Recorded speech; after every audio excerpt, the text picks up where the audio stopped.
Bab 38. Bunga liar wangi sekali.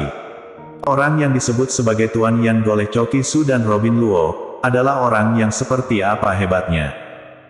Namun sayang, Yansen sudah terlambat.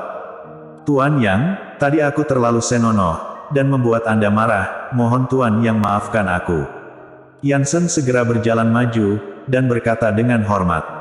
Orang yang tahu diri, adalah orang yang hebat. Namun sayang, semua ini sudah terlambat. Jerry melirik ke arah Yansen dengan tatapan mengejek, aku hanyalah seorang menantu keluarga kaya yang menunggu untuk diberi makan dan minum sampai mati, mana pantas menerima permintaan maaf darimu.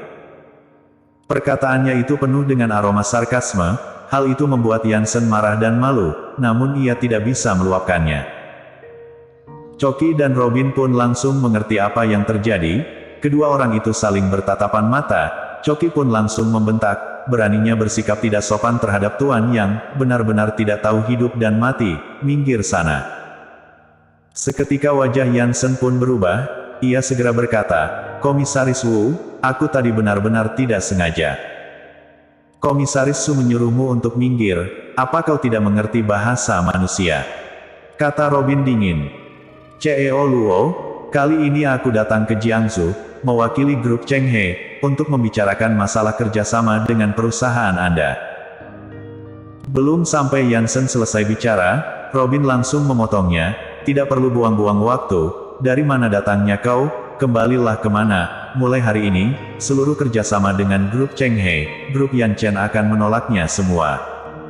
Keluarga Su kami, juga demikian. Kata Choki juga. Yang satu adalah kepala keluarga dari keluarga Su, salah satu dari 4 keluarga besar di Jiangsu. Yang satunya adalah GM dari cabang grup Yan Chen yang baru saja pindah dari kota Yan ke Jiangsu. Mereka berdua adalah orang yang sangat berpengaruh di Jiangsu. Mereka berdua berkata bahwa mereka ingin menolak seluruh kerjasama dengan grup Cheng He dalam waktu bersamaan. Yansen benar-benar muram, kali ini dia datang ke Jiangsu, demi melakukan kerjasama dengan grup Yan Chen, dan membuka pasar Jiangsu. Grup Cheng He telah mengeluarkan banyak hal demi menunggu kesempatan ini, namun belum sampai dirinya tiba di perusahaan mereka, dia langsung bertemu secara tidak sengaja dengan Robin Luo, dan membuatnya marah. Kalau sampai petinggi grup Cheng He mengetahui hal ini, meskipun ayahnya adalah wakil CEO perusahaan sekalipun, mereka pasti tidak akan melepaskannya. Lucy pun ikut panik, ia segera berkata, CEO Luo, Anda tidak boleh mengingkari janji, jelas-jelas Anda sudah berjanji pada Papa, akan bekerja sama dengan grup Cheng He, tapi sekarang tiba-tiba malah membatalkannya, mana bisa seperti itu? Siapa papamu? Kapan aku pernah berjanji untuk bekerja sama dengan kalian? Robin tampak marah. Bukannya dia pura-pura tidak tahu, tapi dia memang tidak tahu, sekarang Yansen juga telah membuat Jerry marah. Kalaupun dia benar-benar berjanji akan bekerja sama dengannya, dia juga tidak akan mengakuinya di saat seperti ini. Ayahku adalah wakil GM grup Cheng He, Charsen Yang. Saat Lucy mengatakan nama ayahnya, nada bicaranya terdengar sangat bangga. Seorang wakil GM dari perusahaan kelas 2 saja, memangnya sangat hebat. Robin tersenyum dingin, lalu wajahnya berubah muram. Kalau kau tidak ingin ayahmu kehilangan posisinya, segera menghilang dari pandanganku sekarang. Seketika Lucy pun marah, baru saja ia hendak berkata sesuatu, Yansen langsung menariknya pergi dari sana. Kenapa kau menghentikanku? Lucy yang ditarik keluar pun langsung marah besar. Tuan putriku, apa kau tahu siapa itu Robin Luo? Meskipun dia hanyalah seorang GM di perusahaan cabang, tapi di belakangnya ada grup Yan Chen. Kalau tadi kau berani membuat onar, belum sampai kita pulang nanti, ayah mertua sudah akan dipecat, jelas Yansen dengan pasrah. Tidak mungkin seberlebihan itu kan? Mendengar perkataan Yansen, Lucy pun mulai merasa takut. 8 keluarga besar kota Yan, kau tahu kan? Tentu saja tahu, mereka adalah 8 keluarga besar yang berada di kedudukan tertinggi di seluruh Kyushu, setiap keluarga dari mereka sangatlah besar. Grup Yan Chen adalah salah satu dari 8 keluarga besar kota Yan, merupakan bisnis di bawah naungan keluarga Yuan. Beritahu aku, grup Cheng He, ingin mempertaruhkan apa dengan grup Yan Chen? Setelah Yansen menjelaskannya, barulah Lucy menyadari, dirinya hampir saja membuat masalah besar, namun meski begitu, ia tetap merasa sangat khawatir. Di restoran Beiyuan Chun, di dalam ruang VIP. Choki dan Robin berdiri di samping dengan ketakutan, Jerry juga tidak mempedulikannya, ia meneruskan makan siangnya dengan lahap. Yumi melihat dua orang yang berdiri itu, juga duduk dengan tidak tenang. Aku sudah kenyang, bagaimana denganmu? Jerry akhirnya meletakkan sumpitnya, dan bertanya pada Yumi. Yumi membalikkan matanya, Choki dan Robin masih berdiri di samping mereka, mana mungkin dia nafsu makan. Kalau tidak bicara berarti sudah kenyang, ayo kita pergi. Jerry bangkit berdiri. Baru saja Choku dan Robin hendak mengantarkan mereka, Jerry memberinya sebuah tatapan mata, kedua orang itu pun segera menghentikan langkah kaki mereka.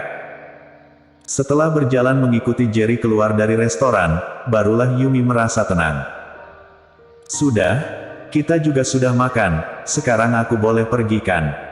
Kata Jerry tidak tahu diri. Yumi menatap pria di hadapannya itu dengan perasaan bercampur aduk, sangat familiar, namun juga sangat asing. Di Starlight Garden Hotel waktu itu, Choki memberitahunya bahwa hadiah-hadiah yang ia berikan itu adalah hadiah terima kasih untuk Jerry. Saat itu, dia sudah menyadari bahwa Jerry pasti bukanlah orang biasa. Serta waktu itu saat ia bertemu dengan Jerry di grup Yanchen, waktu itu dia mengira bahwa Jerry datang untuk melamar pekerjaan.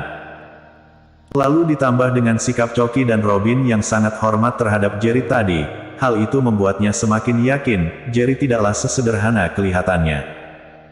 Kau menatapku seperti itu, jangan-jangan kau ingin merebutku dari kakakmu. Jerry sengaja mengatakannya dengan tersenyum licik. Hah? Yumi tercengang, sedetik kemudian ia pun tersadar, dan marah, brengsek.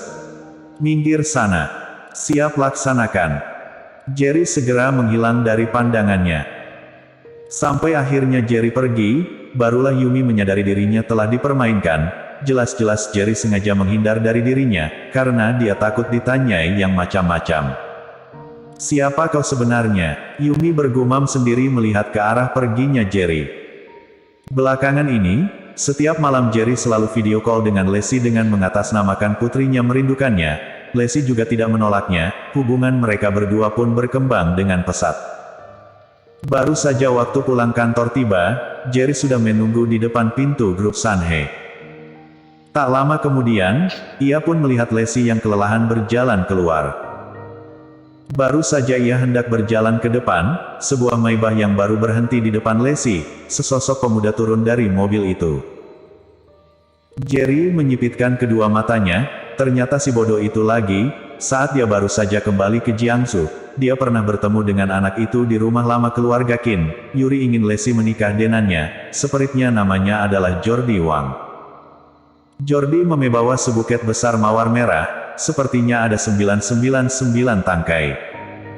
Jordi Wang, melihat kedatangannya, Lacey pun tercengang. Lacey, aku benar-benar sangat mencintaimu, cintaku padamu baik kobaran api yang membara, tiada yang bisa melenyapkan api cintaku padamu, tiada yang bisa mengubur cintaku untukmu.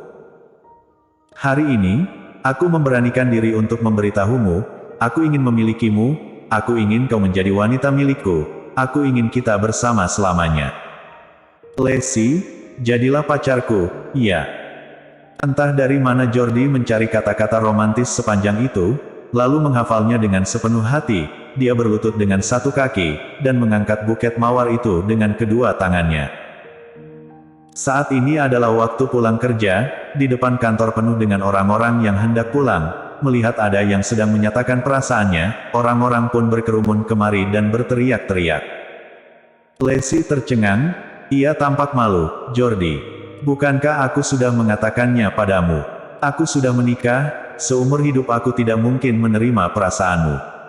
Dia benar-benar sangat marah, sekujur tubuhnya gemetaran. Jordi tidak menyerah, ia berkata, Lacey, dia hanyalah seorang sampah. Dia telah membuatmu menunggu selama 5 tahun.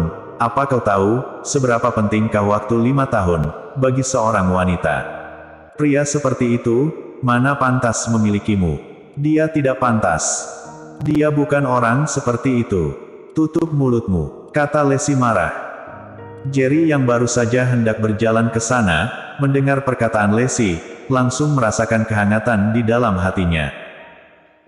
Lacey, janganlah menderita lagi, dia hanyalah seorang sampah tidak berguna, dia tidak bisa memberimu kebahagiaan, asalkan kau bersedia menjadi pacarku, aku akan membuatmu menjadi wanita paling bahagia di dunia ini, terimalah aku, ya.